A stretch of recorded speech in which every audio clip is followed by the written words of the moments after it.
Hey man, I'm enjoying this. You say, what are you enjoying? I'm enjoying the fact that I get an opportunity to have some of my friends, some of the great people of Birmingham on Strick City Live. I just got through talking just to kind of reminisce about my guests, and 25 years, it's not longer. Like, we're at the age right now, both of us still, we're trying to give some years away.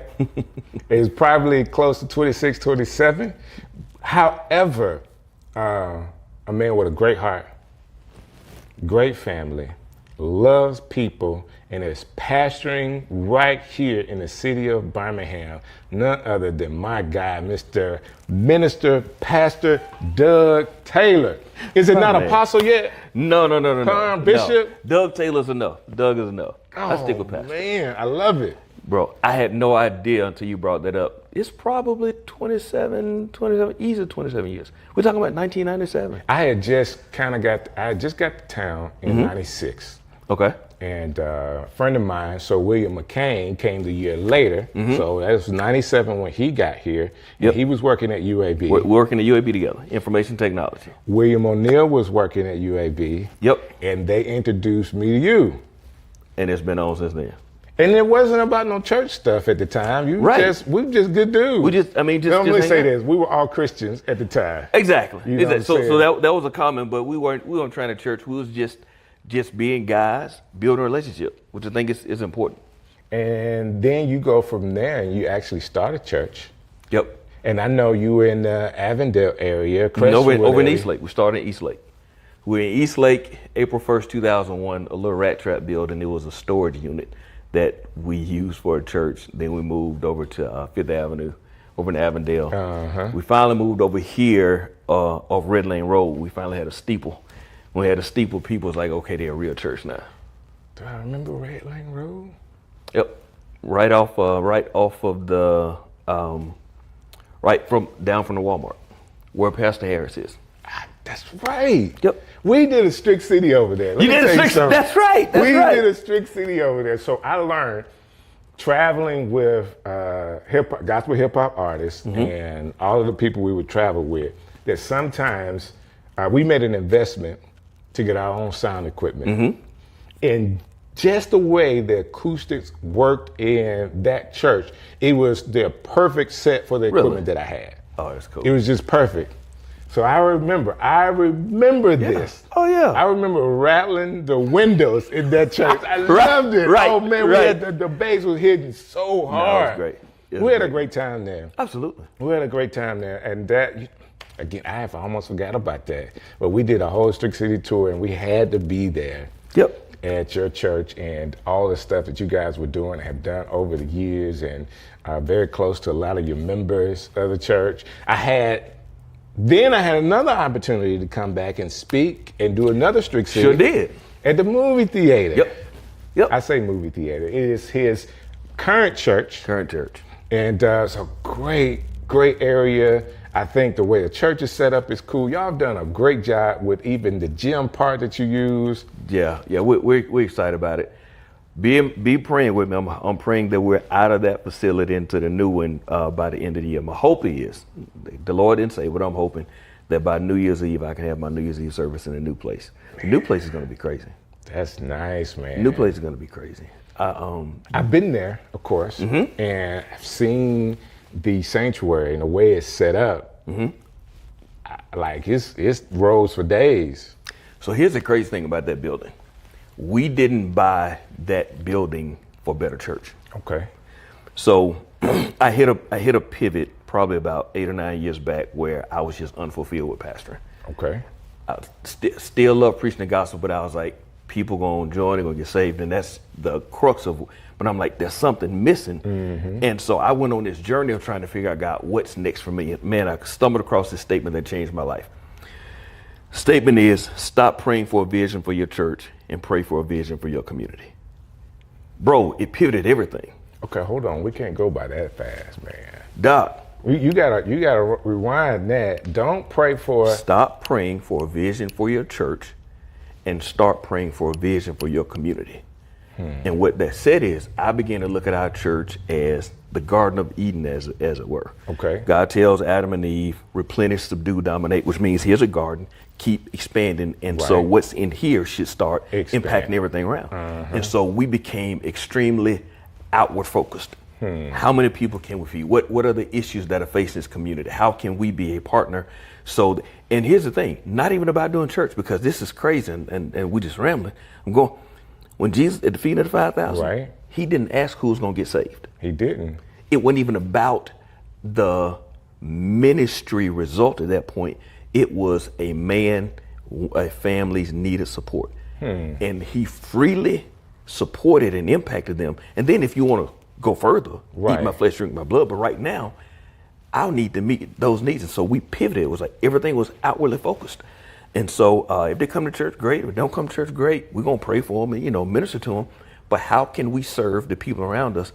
And so this new building, man, we're going to be doing workforce development out of there, because we ran out of space to do all the other programs. Okay. The stuff we do with entrepreneurship coaching, the stuff we do with ex-offenders, helping with reentry programming, all of those things, sports leagues. That new building is going to be able to house all of that. It's a community building, bro. Let me say this. As a church leader, I know if you just named 4 or 5 programs that your church is doing. There's no way you could run 4 or 5 programs. Oh, no, not at all. So you got to have a good structure and a good team that's working with you to pull this off. Oh, absolutely. So I'll give you a perfect example. We have a free mental health ministry in our church. And so I talk to pastors about this. One of the statements I hate is when people say that's real ministry. Well, you can't define what real ministry is. All of it should be. All of it's ministry. Right. Because every pastor has to determine based on their passions, based on what assignment God has given them, and then what partners they have. Right. And so I began to see, and the problems that exist. Right. We start having people, short end of the pandemic, having emotional wellness issues and depression. They call us, we pray, we do what pastors do, but I realize this is more than what I can handle. There's something else going on. We had a team of mental health counselors that were part of our church. I pulled them together. Y'all build something. Right. Because the whole scope, the real essence of apostleship, leadership, the text says, I give you apostles, prophets, evangelists, pastors, and teachers for the perfecting of the saints, which means the maturing of the saints, so they can do the work of the ministry. They can do the work of the ministry. And so my real job as a pastor is not to do the work. Right. It is to grow others so they can do the work. And so that whole mental health issue, man, ministry, I don't know. I'm going to pray. Wow. And I'm going to sing to them. And so they think last year they served about 400 individuals. No way. Absolutely free, bro. And we've trained about 25 individuals in our church, teenagers from 17 to 62 that are trained mental health first aid advocates. It's crazy, bro. So I introduced him as Pastor Doug Taylor. We haven't said the name of the church. Rebirth Christian Fellowship. And you guys need to know that as we're talking about some of the things that he's doing, some of the things he's offering, look the church up. You can pause this, look the church up, okay? Doing some major things in the community. We talked about how long we've known each other. Our children have grown up together. Absolutely. People don't know how small Birmingham is. Bro. Yeah. Or who is connected to who. You can go if you want to and start talking about somebody else in Birmingham. Absolutely, it's going to get back. It's going to get back, or somebody's going to know why. I kind of know him really well. Exactly, yeah. But I really appreciate, every time we talk, you always enlighten me on something. No, and same, bro. I like the way you think about things to be able to help the community. Is kind of like an evolution of pastoralship. Sure. Because, these people are called to me. I want to pastor them. And once you get to a point where pastoring, you know that now I want to make a bigger impact. So we got to go out of these doors. Sure. Because there's people out there that are hungry, that don't have clothes. Exactly. Sometimes you get people coming to your church, but what about the church going to those people that you know they're in need? Absolutely. And I think that's what I call a mission-driven church. Has to be a higher mission. And, Sunday alone, one of the core values of our church is Sunday is not enough. That's part of the core value. That's what part of our 10 core values. Sunday is not enough. Sunday is not enough, and it's so true. You know, Absolutely. if you're not waking up every day, you know, trying to find time to get in His presence, you're not gonna have a good day. Absolutely. If you do, the second day might get you. That being said, you're making a move that's 2-3 miles away from where you are now to this new church. 4 miles. 4 miles. 4 miles. Yep. But it gives you an opportunity to kind of spread your wings a little more as far as the campus has a school on it. And I mean, to be honest with you, I don't even know all of this building. You got to go by there. You know, it is. I've seen parts of it. I've seen the office space in the back. It's just really, really big. Bro, we're going from 26,000 square feet on 4.3 acres to 110,000 square feet on 9.4 acres, tennis courts, 2 single family homes.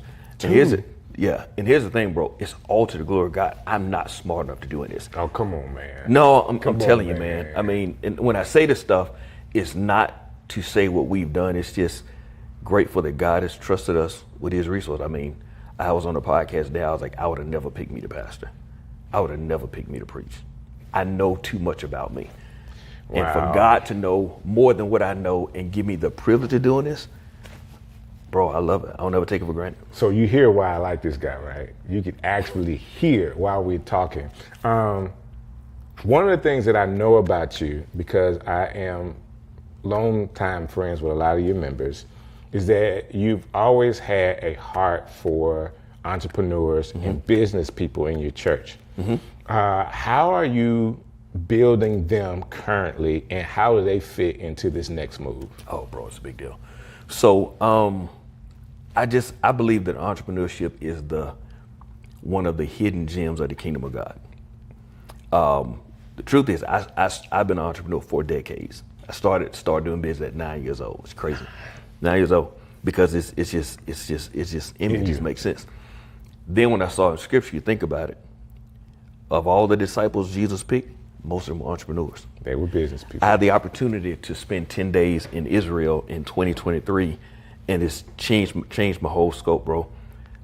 We went to a synagogue. Okay. In my mind, I always thought synagogue was a church. Church, right? It's not.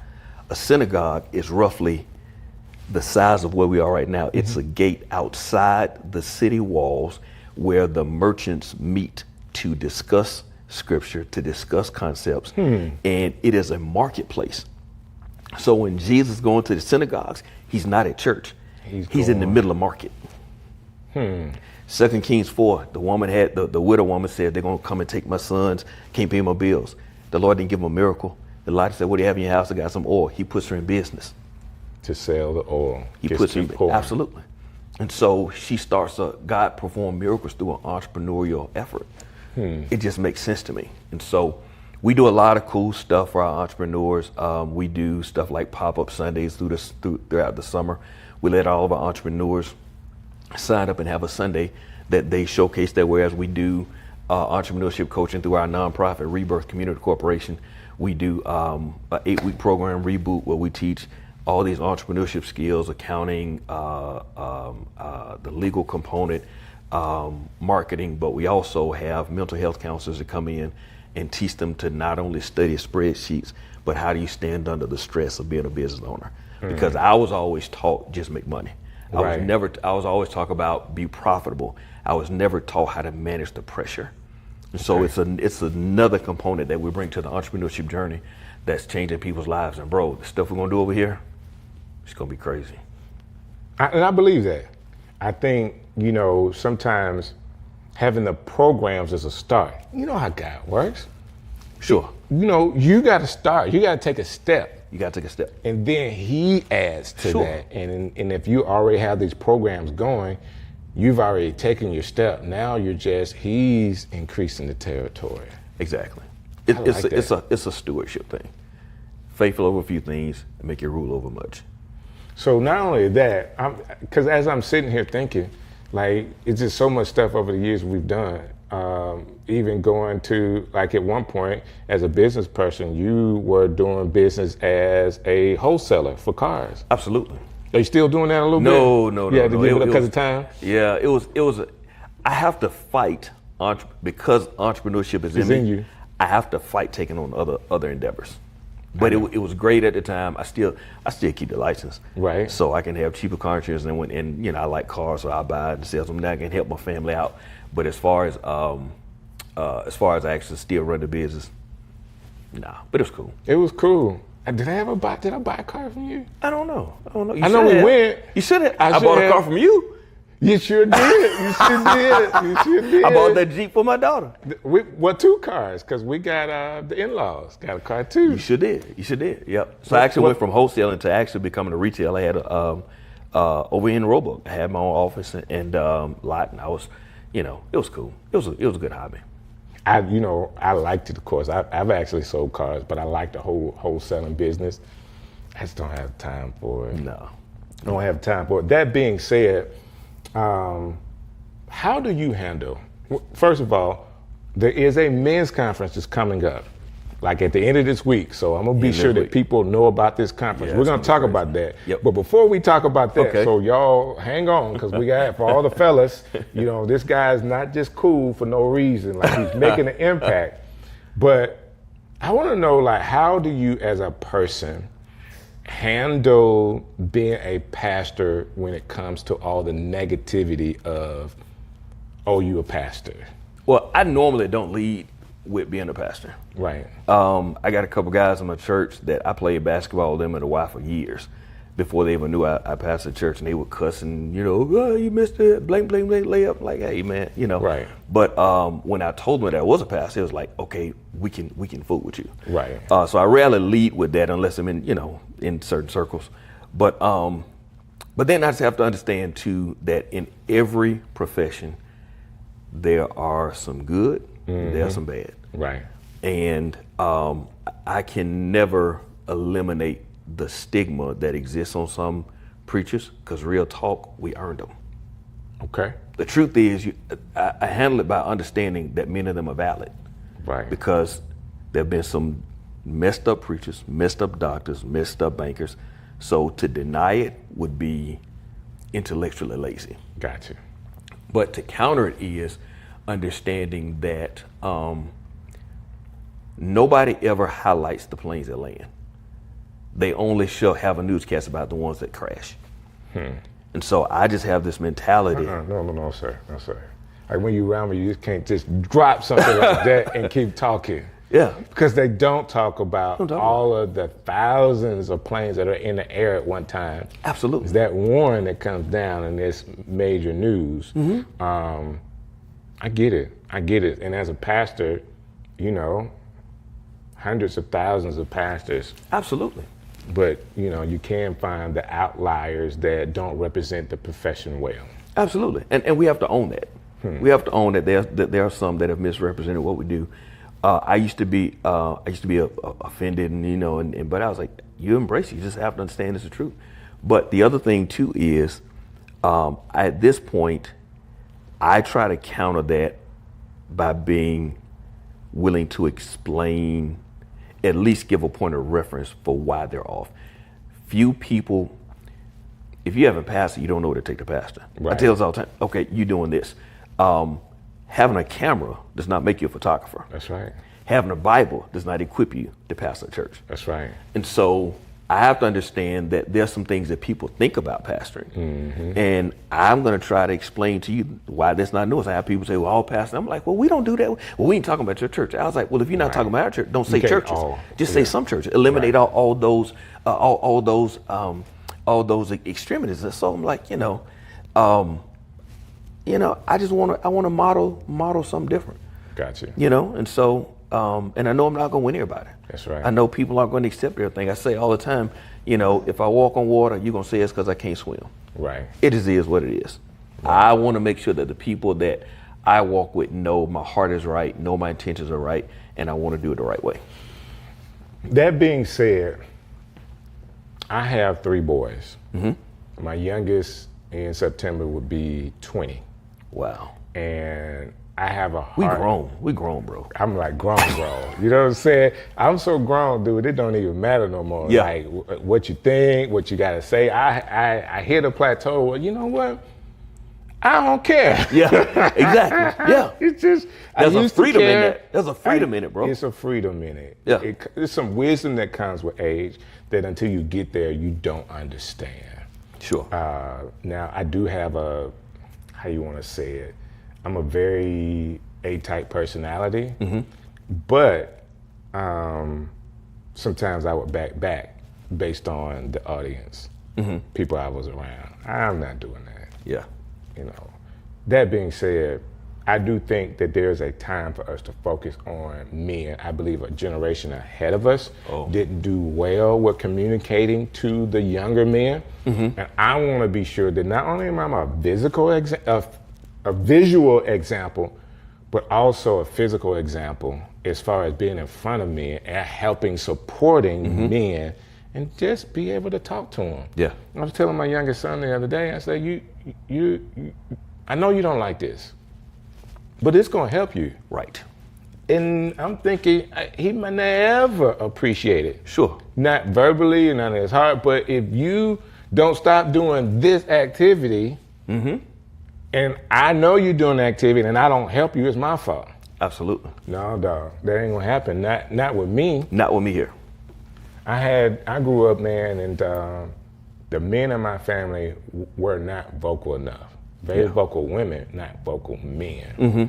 And I think I suffered a little bit. Now, it ain't their fault. Like, my decisions are my decisions, but I would have loved somebody, hey boy, what you doing? Absolutely. Do you know how far that goes? Hey boy, what you doing? Yeah. And somebody can actually think about what they're doing. And my statement is, why don't you ask me why I said that? Yeah. Just ask why. Yeah. Like, if you don't understand what I'm saying, well, why would you say that? I said that because of ABC. You see this? If you keep doing that, we can explain it. Right. But there's not enough men that are saying, hey boy. Yeah. And not in a put you down way, but to kind of shake you. Accountability and challenge and just cause us to even question what we're doing. Because here's the thing, bro. The Bible says every man's ways seem right in their own mind. In their own mind. All the dumb stuff we do, we think thought it's it was right. So the thing about it is, people are living at the level of their understanding, so I can't fault you for doing what you think makes sense. Right. Until you are exposed to better information, then you still do the dumb thing. Now something wrong with you. Now something wrong but with until you know, people are living at the level of their understanding. You got to respect that. And so you change it by giving information, not criticism. So I have this statement for younger guys. You don't know what you don't know. All day. All day. You know, how can you make a decision? You don't know what you don't know. The question is why? Like, dude, just come and say, I'm thinking about this. What do you think I should do? Sure. And the answer is not always don't do that. You know, Correct. I can't tell you don't do that. Kids get to a certain age and you have to be like, hey, this is your option. You can do that if you want to. These are the consequences of making that decision. I think that's key, sharing the consequences. I know when I grew up, and you know, generations change. In our generation, you ask your parents a question and the answer was because. Right. So we had instruction, but no understanding. No understanding. It was just mindless obedience. Because I said so. Because I said so. And that's not a healthy answer. It's not. That does not equip generations to make wise decisions. Right. And so even we parent the same generation. We parented things a little bit different. We had open dialogue. Talk to them. And as you said, don't just tell you what not to do, but tell you why you shouldn't. You know, what are going to be the repercussions? So now, even if you do what you want to do, I've given you enough information to make an intelligent decision, because it's not a sustainable answer. Let me ask you this question. When you was growing up, young elementary age, did you have the little key around your neck, having to go home with the key? Oh, absolutely. Our kids would never understand what that's about. Not being picked up from school in a car. Oh yeah. One Like car line. you had to walk home. On no car and you line. had the little key, so you weren't missing the key around your neck to get in, and mama wasn't there. Dude, and when you get in, you call her, let her know you in. And God forbid you stop and play football in your school clothes. It's over with. It's over with. It's over, bro. Man, the generation that we parented, man, had it so easy. Now, you know, I'm not taking anything away from their intellect, because my kids are way smarter than me. Oh, all day. And my boys have way more integrity than I grew up with. They're great guys, but they had it easy, man. Yeah. They had it easy. As far as how we allowed them to grow up, you know, we lived in the same area. Our kids going to the same school. Come on, man. What high school did you go to? Oh, do we know? Come on, Jones man. Valley, we know. Here's the thing with that, though. I think we, as parents, we have to take some of the responsibility for it. Because, as I just said earlier, there are two types of people in life. You have builders and buyers. Okay. A builder walks in the room and sees a hammer and nails, and they see a wall. A buyer walks in the room and see a hammer and nail, they see a hammer and nail. Right. And so we were, and I think it's important to understand how to function as a builder, because God doesn't give you life pre-built. Right. He gives you pieces, and you have to build the life that God has for you. We grew up as builders. We didn't have acrylic backboards. No, we didn't. We had a piece of plywood and a bicycle rim. If we had that. If we had that. It was a pine tree with a rim. Bro. No nets. Exactly. No nets, no nothing. And so what happened is we built with nothing. Right. But then what happened is we blessed our family with what we built. Right. And it's not their fault they don't know what to do with a bicycle rim and plywood, because we taught them that acrylic and nets is what's right. That's what's right. Right. And I think sometimes we do a disservice of punishing a generation that we created. We created them because we would never put a bicycle rim up. Oh, bro. Now you know what? Now I was rebelling when we moved over into Trustful. I had my basketball goal put up. Dude, I put chain link nets up. Dude, you can hear it. Dude, I'm bringing Winona to Trustful. Oh, I'm like, no, man. I'm not gonna conform. But no, I think it's important just to see how we can merge the two generations, because they're not wrong. They're different. They're different. You They're know, different. and I think every generation has weaknesses and strengths. Like we grew up desensitized to pain. Right. The problem with that is we were desensitized to pain, and so right. we're bleeding and we should have stopped. Right. But this generation is now more attuned to their emotions. Right. And I think sometimes they stop too early. So Right. we didn't stop enough. Right. They stopped too soon, and so I think it's a balance of helping each generation. We become a little more sensitive to our weaknesses. They become a little more attuned to their strengths, and we both find this middle ground. That's part of why I think the men's conference is going to be cool. Friday night, we're going to have. Thank you for bringing it back to that, because I random that's stuff. No, that's cool. But that's what we do. Whenever we That's get what on we the do. phone, bro, we'll go from thing to thing.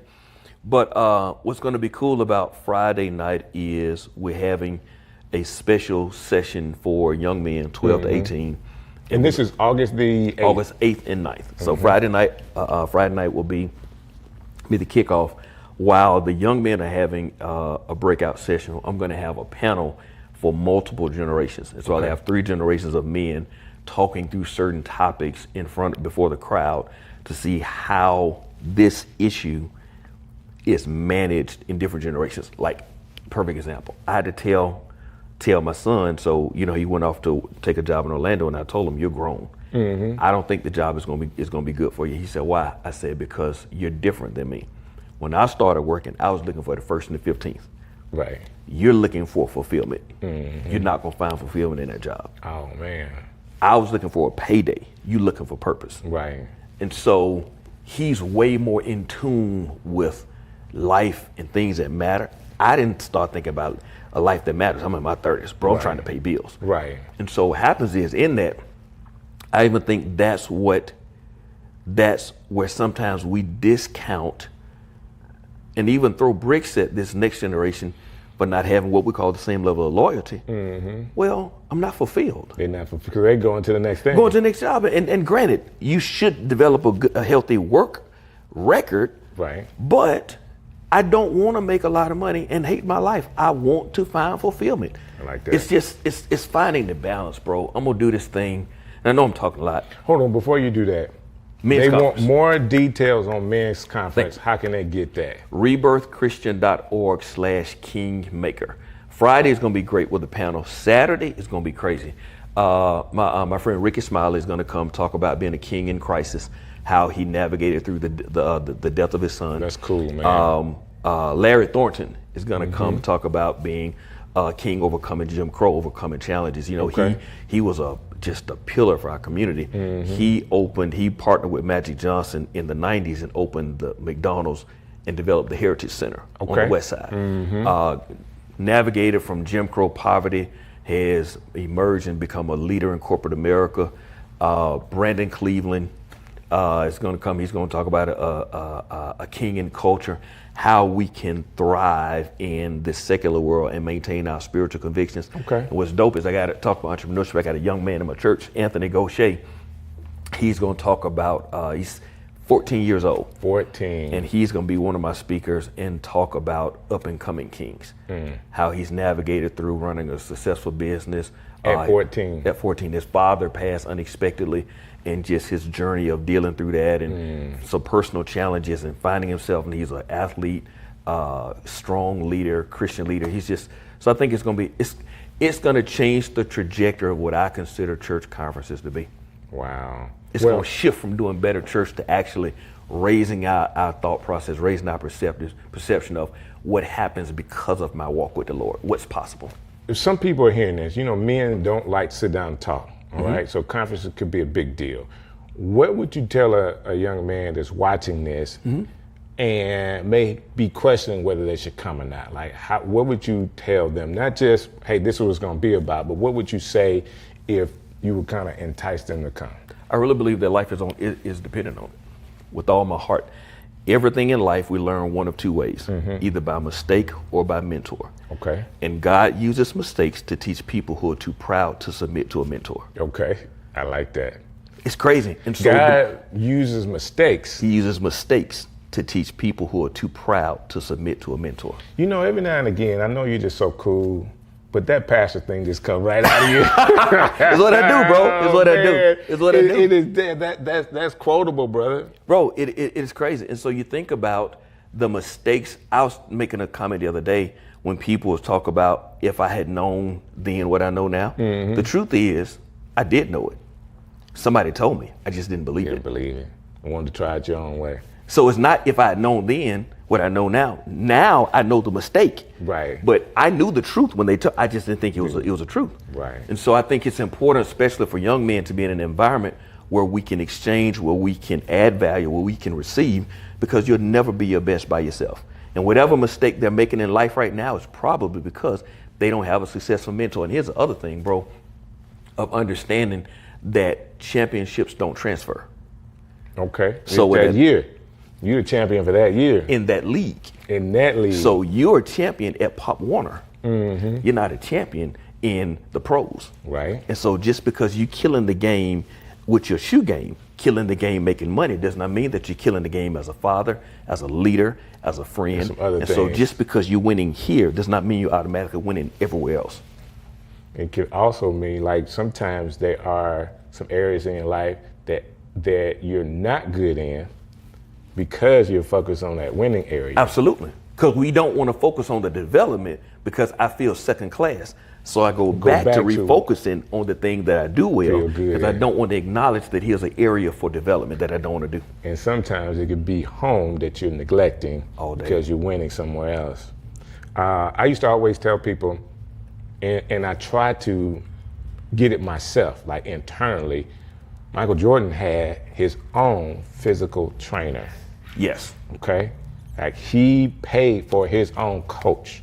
Yep. Those things are important. Like, he was at the top of his game because he had somebody that he was paying to be sure that his nutrition was right, the way he worked out was right. Right. He moved from basketball to baseball. They changed, that same trainer changed the regimen for him to fit baseball. That's good.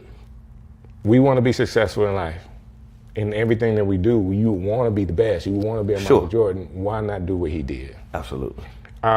We could talk for days, brother. Yeah. Can we please do a part 2? Oh, man, come on. Part 2, after this men's conference, I want to go. Let's tour the new church. Oh, I bro. want people to see the vision, man. Let's tour the Man, new church. I would be honored. and show people what's going on right here in Birmingham, Alabama, because I really like your vision for the community. I have a pastor. Big up to Dr. Thomas Beavers. My God. But I like this dude right here. I like this dude. I like you too. No, you're my guy. You in the community, man, we need people like you. Man, And my grateful. prayer is that as you build, more and more people are aware of what God is doing in your life. Man, I'm humble. And you got to tell your family I say hello. Oh, all day, you know, I gotta tell you, I love your family. You know, Yeah. we watched our sons and daughters grow up together, man. That's right. I saw your son walking today, man, had a full beard. I'm like, I remember I bullied you on a field trip. That's what I'm saying. That's what I'm saying. Give me these snacks. Listen. Pastor Doug Taylor was there when one of my sons, which I'm so proud of, got to be in the spelling bee. Yeah. All right, and your daughter was in the spelling bee as well. And, you know, it's just special times. I remember being there at the school and him being in the spelling bee, your daughter being in the spelling bee, and us being there together. And I'm not even talking about going up to Jasper to the camp. Oh, bro. Hey, man, we got so many Bro. things. We can talk. I got to end the show. We're going to do a part 2. We're going to get a chance to see what God is doing in his life with his new location in just a few weeks. All the men, I need y'all to go to this website. rebirthchristian.org/kingmaker. All right, go there. I want to see you guys at this conference. You guys be blessed. I appreciate you. Another episode of Strick City Live.